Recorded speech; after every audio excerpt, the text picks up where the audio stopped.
कार्यक्रम मला खूप दिवस झाले घ्यायचा आहे, पण आमच्या सगळ्यात एकदम उत्साही आपल्या ज्या शिक्षिका आहेत गोडसे मॅडम, मी सकाळी त्यांना फोन केला, म्हटलं मॅडम आपल्याला घ्यायचं काही करून आणि मुलींना हे सगळ्यात जास्त चांगल्या पद्धतीने समजावून सांगायचं. त्यांनी एकाही मिनिटाचा विलंब नाही केला. मला म्हटले आपण लगेच घेऊया मॅडम.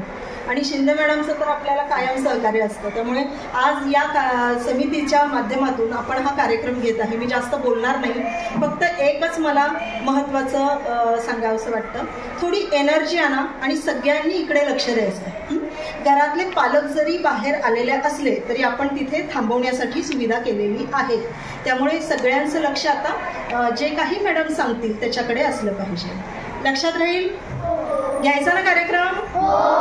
तुम्हाला खूप मजा येणार आहे, हे महत्वाचं. ओके, घेऊया? ओके, धन्यवाद. Good evening. Thank you. मेरा मतलब क्या बोलते हैं, मराठी, हिंदी, इंग्लिश तीनों मिक्स रहेगा मेरे में. चालेल? जेवढं मला मराठी येते तेवढं मी मध्ये मध्ये मराठी बोलते. कुठेतरी चुकले की माफ करायची, ठीक आहे? आणि काही इम्पोर्टंट विषय आहे ते मी सांगते, बट मैं यहाँ पर इसके लिए नहीं आऊँ की तुम लोगों को टेन्शन दूँ. ओके, हां. बट थँक्यू सगळ्यांना. पहिला मी आभार मानते शाळेचे मैडम लोगों का, फिर सिद्धि ताई का, क्योंकि उन्होंने मुझे यहाँ पर बुलाया और इसका लायक समझा. Thank you so much ma'am, end thank you all कि आप लोग इतना देर तक वेट कर रहे हो मेरा. सबसे पहले हम लोग ये सीखेंगे, हम लोग कौन है? गर्ल्स. ओके. आणि दिसते कसे आम्ही सगळे? छान छान है ना. निसर्गामध्ये भगवान ने देखेंगे तो कोयल में गाता कौन अच्छा है? किसकी आवाज मीठी है? वो मेल है फीमेल है? मेल है. ओके, कोकिळा. ओके, मेल आहे तो. ओके. आणि शेर आणि शेरणीमध्ये सुंदर कोण दिसतोय? कशामुळे? केसरीमुळे. गुड. आणि मोर आणि मोरणीमध्ये कोण सुंदर दिसतोय? हाँ. बट जगात भगवानने जेव्हा आम्ही दोघांना बनाले, जसे की पुरुष आणि स्त्रीला दोन्ही महत्वाचे है आणि दोन्ही सुंदर दिसते हैं. बट आजकल क्या हो गया है, छोटा सा मैं कहानी बता देती हूँ. ओके, छोटी सी, बहुत छोटी सी. एक जंगल होता, उसमें एक हिरण और उसके एक नन्हा सा प्यारा सा बच्चा होता. सगळं फॉलो करते ना हिंदी? हरिण आणि हरिणची बाळ. तो हिरण क्या बोलता था कि मैं थोड़ा देर बाहर जाके खाना पीना लेके आऊंगा, तब तक तुम घर से बाहर मत निकलना. तो वो बोलता था ठीक है मम्मा, मैं नहीं निकलूंगा. फिर कभी एक दिन क्या हो गया, ऐसे ही उसको आदत लग गया, मम्मी इतने बजे जाती है, इतने बजे घर आती है और इतने बजे जाएगी, फिर इतने बजे आएगी. तब तक मैं क्या करूंगा, थोड़ा सा बाहर का जो सुंदर सुंदर हरियाली है, जिथं फुलपाखरू फिरताय, त्याला थोडं बघून येऊया, त्याला थोडंसं ते हरियालीमध्ये खेळू येऊन या, असं त्याला वाटायला लागलं. आई आईच्या अगोदर ते काय करायचं, बाहेर जायचं, खेळायचं आणि परत आत यायचं. असं रोज चालू होता. असं करताना करताना त्याला कोणीतरी वॉच करत होता. तो कोण असतील? शिकारी. फॉक्स. त्याला काय म्हणते आम्ही? कोला. हा ना, कोला सगळ्यांचं चालू असते ना. तो त्याला असं वाटत होतं की ज्या दिवशी मी हे जाऊन शिवाला सांगणार, ते राजा मला काय देणार?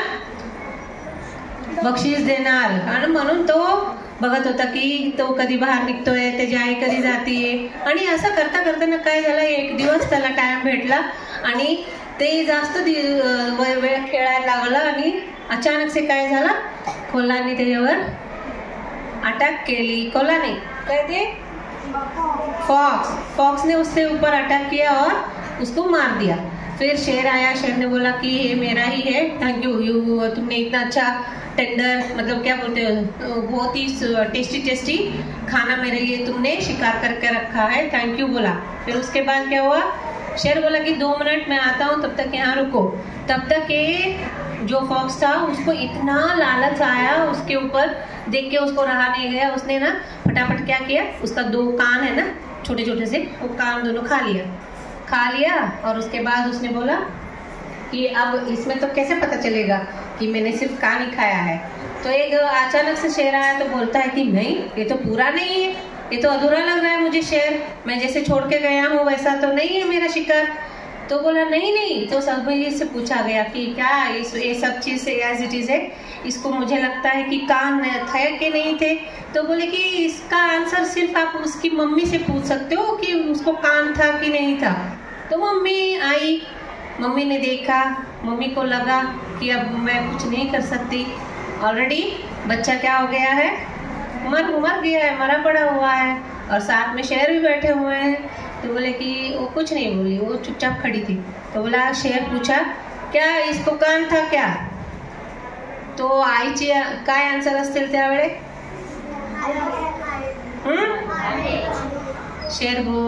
हिरण बोली कान होता तो आज उसका हालत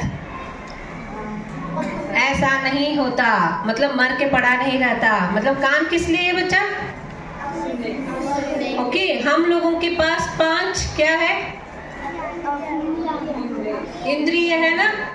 वो इंद्रिय क्या क्या करता है? आंख क्या करती है? कान क्या करती है? नाक क्या करती है? नासिका श्वास। अच्छी बुरी जो भी है, या बहुत अच्छा भजी तल रहे हैं तो आहा कितना अच्छा, आता घरी जायचं आणि खायचं है ना। आणि स्किन क्या करती है? चलो आज हम इसी पे बात करने वाले हैं। किस पे? जो स्पर्श है। भगवान बोलते हैं ना सामने वॉलंटियरली, हम लोग सुनते आए हैं ना, गुड टच बैड टच, सुने हैं ये? अच्छा, इसकी अवेयरनेस क्यों जरूरत पड़ रहा है मैं बताती हूँ। चलो उसके साथ ऐसी जगह पे छूता है जहाँ पर नहीं छूना चाहिए, और उसको आजकल सुनते हो ना, पेपर में पढ़ रहे हो, डेली न्यूज में सुन रहे हो, हर जगह जहाँ स्क्रॉल होता है वहाँ रेप हो गया, यहाँ मर्डर हो गया, यहाँ ऐसा हो गया, लव अफेयर था, ये था वो था, सुन रहे हो ना। वो क्यों हो रहा है? क्योंकि हम सब बच्चियां नादान हैं, हमको पता नहीं चलता है ना। तो हम लोगों को अपने ये जो 5 इंद्रियां है ना, इसको कैसे रखना चाहिए? एक्टिव रखना चाहिए, सुंद रखना चाहिए, हिरण की बच्चा की तरह रहना चाहिए। क्या मम्मी की बात सुनना चाहिए? हाँ, यहाँ पर मम्मी, घर में, स्कूल में टीचर्स, इन दोनों को क्या करना चाहिए? हमको फॉलो करना चाहिए। कभी भी अपने कान बंद नहीं रखना चाहिए, ठीक है। तो मैं यहाँ कुछ दिखाती हूँ, आप लोग जस्ट एक्सप्लेन करो, उसके बाद हम लोग एक बहुत अच्छा से एक्शन सॉन्ग्स करेंगे, ठीक है। सुनोगे ना सब लोग? मेरी आवाज पहुंच जाएगी आराम से, पहुंच रही है ना? अच्छा, ये अभी देखो, आप लोगों में ये सेंस जो है टच का, हमको पता चल जाता है कौन अच्छा से टच कर रहा है, कौन नहीं कर रहा है। Shall I tell you? If I touch as a teacher, yeah, as a mother, wow, you did good. This is how you felt. अच्छा लग रहा है ना? If I do something, don't mistake. I'm just teaching you. Okay? असं मी केली, थोडा असं केली, कसा वाटतीये? बरोबर वाटतीये? ऐसा बैड टच है ना? समझ में आ रहा? If I do good, this is good touch. If I do more, okay, like this is bad से अच्छा है। कोई भी अगर आपको बुलाए कि आपके मम्मी डैडी का एक्सीडेंट हुआ है, हमको आप लोगों को बुलाए, जल्दी से गाड़ी चलोगे? नहीं, कुछ जरूरत नहीं है। ओके, जब तक हमको कंफर्मेशन अपने घर से, अपने टीचर से नहीं मिलेगी, हमको जाना नहीं है। यहाँ टच 1,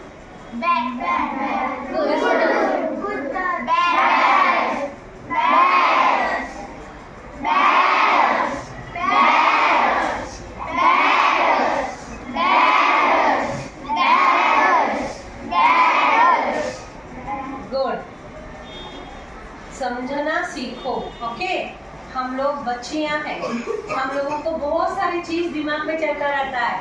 अभी हम बड़े हो गए, हम लोगों को कैसा लगता है कि भाई हमको भी कोई चीज मला पण जायचंय कुठेतरी फिरायला, मला पण कोणी असं बोलायला पाहिजे की मी सुंदर दिसतीये, मी चांगलं दिसतीये।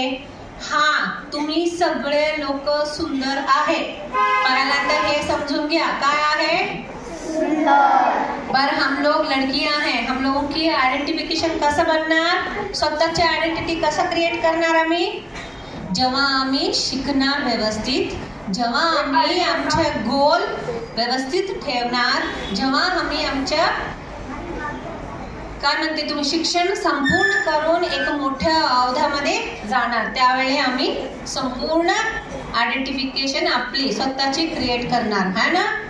त्याच्यामुळे आम्हाला वाचवायला लागला ना पहिल्यांदा स्वतःला। कशा वाचवणार, मी सांगितले ना, कोणीही चाहे घरातला आजोबा असू द्या, भाऊ असू द्या, दादा असू द्या, आजूबाजूच्या कुठलाही असू द्या लोक, फ्लॅट मध्ये आई असताना कोणी कुठं जायचं काही पण असू द्या, येता जाताना ते वॉचमन काका काहीतरी बोलले या हात लावले, तुरंत काय करायचं आहे, अलार्म काय असते, भियायचं बिलकुल नाही, पॉक्सो ऍक्ट आहे। आणि आई बाबांना कळवायची आणि शाळेतला क्लास टीचरना कळवायची, सगळ्यांना कळवायची आणि सांगायची, आणि फसायची नहीं है झूठ मूठ का। सही में अगर आप लोगों के साथ गलत हो रहा है उसके खिलाफ आवाज तुरंत उठाना है। सगळं झालं नंतर तुम्ही गप्प बसले, मानसिक ताण तणाव सुरू होणार, कसं बोलणार, मला धमकी भेटली नाही, असं नाही करायची। काय करायची, सांगायची, ओरडायची, हात असं घसरून पळायची।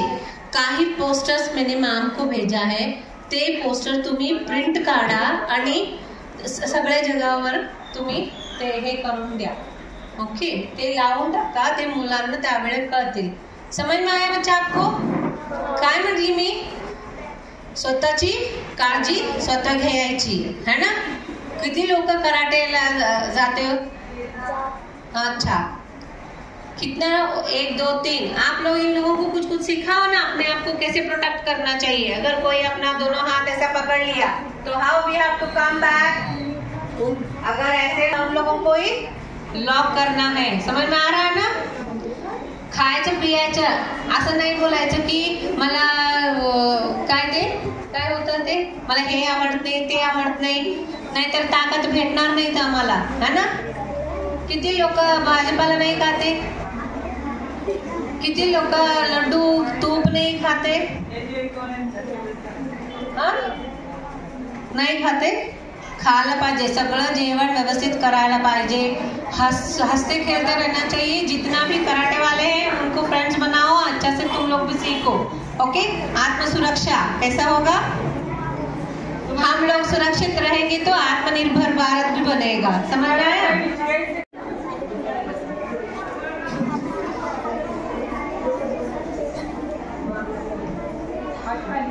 ना अभी करते ही क्या मम्मा, वाई वो क्या बोलते हैं मम्मी, बड़े हो गए अपने से करना है, ठीक है।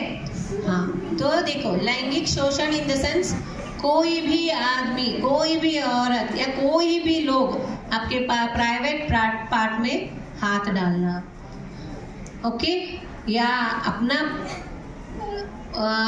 अपने ही प्राइवेट पार्ट को उसमें इंसर्ट करना, ये क्या होता है,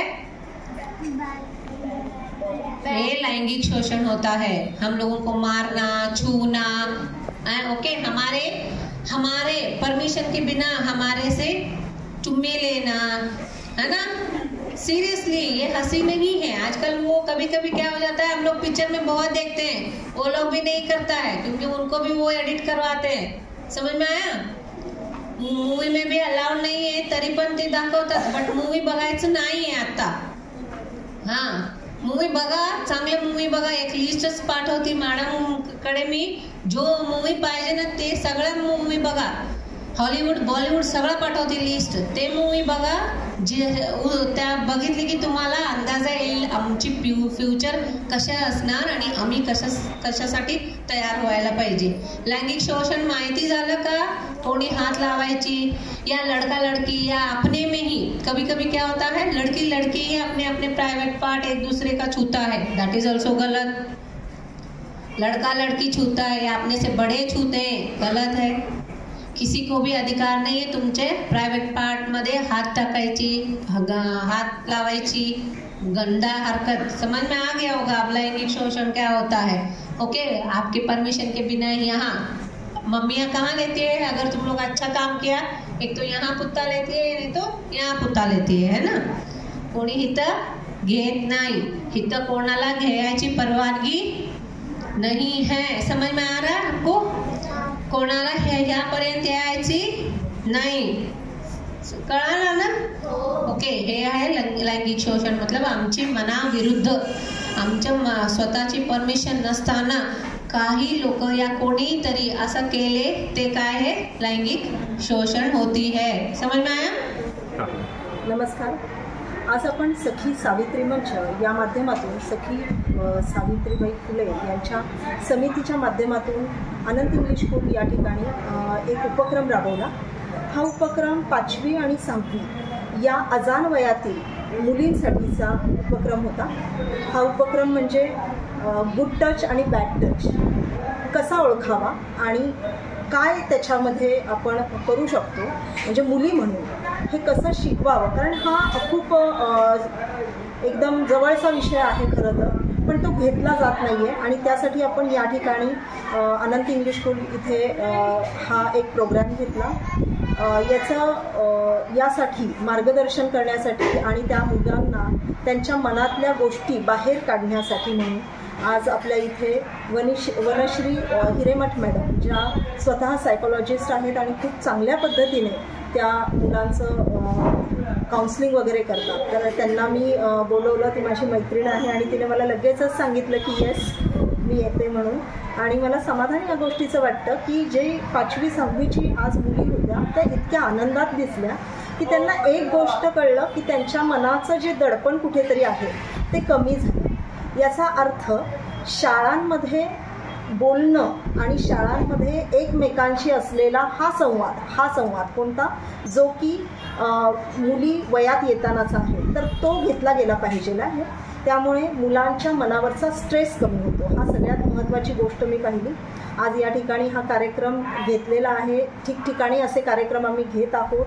आणि निश्चितच आज आपण जे पाहतोय, पेपर उघडला की पहिल्या बातम्या मुलींच्या अत्याचाराच्या आहेत.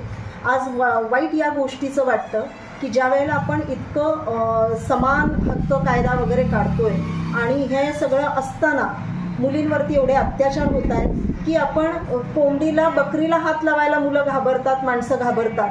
पण स्त्रिया इतक्या स्वस्त झाल्या आहेत की इझिली कोणीही स्त्रियांना अशा पद्धतीने वागवतंय. तर याच्यामध्ये खूप काम करायला गरज आहे. सरकारने या गोष्टीकडे लक्ष घालणं अत्यंत गरजेचं आहे. आणि आम्हाला असं वाटतं अत्याचार करणाऱ्या व्यक्तीला एक वेगळा कायदा व्हावा, यांना सर्व लोकांच्या समोर फाशीची शिक्षा व्हावी, हीच आमच्यासारख्या समाज कार्य करणाऱ्या व्यक्तींकडनं मागणी आहे. इवन सर्व लोकांकडून ही मागणी होती आहे. कारण एकाला शासन झाले तरच दुसरा व्यवस्थित वागणार आहे. तर मला असं वाटतं की या सगळ्यासाठी ही जी चळवळ उभी झालेली आहे, शासनानं केलेली आहे सावित्रीबाई फुले या समितीच्या माध्यमातून, तर ती अतिशय चांगली आहे. फक्त ती रन झाली पाहिजे आणि चांगल्या पद्धतीने या मुलांपर्यंत पोहोचली पाहिजे. धन्यवाद. मेरा नाम वाणिश्री हिरेमठ, मैं सैनिक स्कूल में काउंसलर करके काम करती हूँ और इससे पहले मैंने प्राचार्य करके और ट्रेनर करके काम किया हुआ है. मेडिकल एंड सेक्रेटरी हुआ है, MSc साइकोलॉजी कर रही हूँ. और सिद्धिथाई जो मेरी एक अच्छी गाइड और मेरी एक अच्छी दोस्त है, उन्होंने मुझे आज बोला कि आप अनंत इंग्लिश मीडियम स्कूल में आ सकते हैं क्या, क्योंकि कुछ लड़कियां हैं, उन लोगों को गुड टच बैड टच के बारे में हमको अवेयरनेस देना है. तो मैंने बोला ठीक है. आपने इतना अच्छा से मुझे ये मेरा मन की बात छीन लिया. उन्होंने कहीं ना कहीं से अवेयरनेस जाना गरजेचा आहे। मतलब बच्चों में एक ज्ञान आना चाहिए कि हम लोग किसी को बुलाए, कोई बुलाया जाना नहीं चाहिए। और कम एज में किसी के साथ इन लोगों का फ्रेंडशिप होना ये कितना मुश्किल में पड़ता है। और साथ में हम लोगों को कोई टच करता है तो उसका टच कैसे मतलब सही है गलत है, इसका हम लोगों को अवेयरनेस देना था। तो ये देते वक्त बच्चों से बहुत सारे सवाल आए कि ये मतलब अत्याचार मीन्स क्या, और ये लैंगिक अत्याचार मीन्स क्या, और आप ये इसमें आप कैसे बता सकते हो। तो ऐसे ऐसे सवाल भी छोटे छोटे बच्चों के अंदर से भी निकल रहा है। और कृपया करके पेरेंट्स को भी हम ये करते हैं कि ज़िंदगी बहुत बिजी है और छोटी है, क्योंकि हमको कुछ न कुछ करके कमाना ही है। कमाने से पहले जो कमाया हुआ अपना औलाद है उसको बचाना बहुत ही इम्पोर्टेंट होता है। समाज में एक नया मतलब पहले होता था भी इतना नहीं होता था और वो आता नहीं था, कहीं ना कहीं वहाँ पर पर्सनल कुछ तो होता। बट आजकल हर एक चीज़, गाय बकरी के साथ साथ बच्चे तो छोटे बच्चे तो लड़कियाँ तो मतलब बोलने से भी हम लोगों का मन थरथराता है। तो इन सब चीज़ों के बारे में पेरेंट्स थोड़ा सा जागरूक हो, अपने बच्चों को अकेला नहीं रहने दे और किसी के साथ ज़्यादा मतलब मिंगल होने मत दे, किसी के ऊपर ज़्यादा भरोसा करके इधर उधर छोड़े नहीं। अपने से आए, अपने से बच्चों को छोड़े और अपने बच्चों का कहाँ जाते हैं, कहाँ आते हैं, कौन है, इसका ध्यान रखना ज़रूरी है अपने बिजी शेड्यूल को निकाल के। इतना ही मेरी विनती है और मैं सिद्धिता की आभारी हूँ। मुझे आप एक मौका दिया कि बच्चों के लिए ये अवेयरनेस जगह है, जो हम लोगों का इंद्रिय है वो कितनी इम्पॉर्टेंट है, हम लोग उसमें कैसे उन लोगों को समझा सकते हैं और उसको हम कैसे यूज़ कर सकते हैं। Thank you so much. अजून एक महत्त्वाचा मुद्दा जाता जाता सांगायचा राहिला की ज्या वेळेला आम्ही बघतोय की एक पेपर उघडला, रोजच्या पेपरमध्ये हजारो अशी बातम्या ठिकठिकाणी आहेत, याचा अर्थ असा आहे की महिला स्वतःचं संरक्षण करण्यासाठी डिपेंडंट आहेत।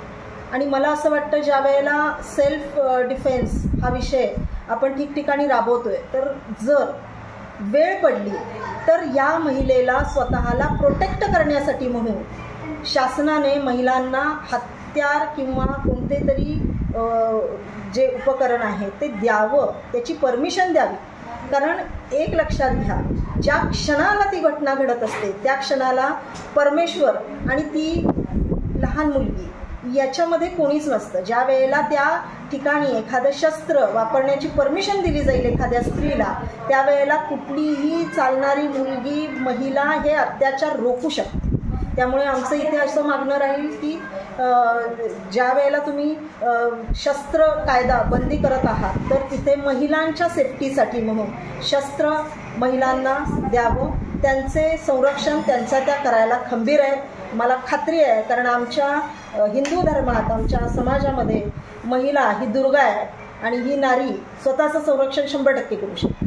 आज पोस्को कायदा जो आलेला आहे, पॉक्सो कायदा जो आलेला आहे, त्या कायद्याच्या अंतर्गत आपण बऱ्याचशा घटना नोंद करण्याचा प्रयत्न करतोय, पण तरीही लोक आज भीतात, घाबरतात। तर माझं असं म्हणणं राहील की लक्षात घ्या, दिलेला जन्म हा या परमेश्वराचा जन्म या मुलांसाठीचा हा सत्कारणी लागला पाहिजे आहे। एखादे कुणीतरी व्यभिचारी आणि विकृत व्यक्ती त्यांचं फुलासारखं जीवन कोमेजू नाही शकत आणि ते कोमेजू नये म्हणून त्या व्यक्तीच्या मागे उभं राहणं गरजेचं आहे समाजाने आणि तिच्या कुटुंबाने। हे महत्त्वाची गोष्ट। मुख्यमंत्री लाडकी बहीण योजना ही योजना आज सर्वत्र खूप छान गाजती आहे आणि आम्हाला अभिमान आहे की खरोखर आज सर्वसामान्य महिलांना या गोष्टी मिळत आहेत, आनंद त्यांच्या चेहऱ्यावरती दिसत आहे। आम्ही बऱ्याच लोकांना ह्याच्यासाठी उद्युक्त केलं, महिला गेल्या त्यांनी घेतला, पण आता जसं आज 1,500 रुपये त्या महिलेच्या खात्यात जात आहेत, तसे स्वसंरक्षणासाठी काहीतरी मुख्यमंत्री साहेबांनी करणं गरजेचं आहे। या महिलांना स्वतःला संरक्षण करता यावं, कारण पोलिसांनी तरी किती आणि कुठे पोहोचायचं। तर यासाठी मला असं वाटतं की खरोखर गरज आहे आत्ता विचार करण्याची।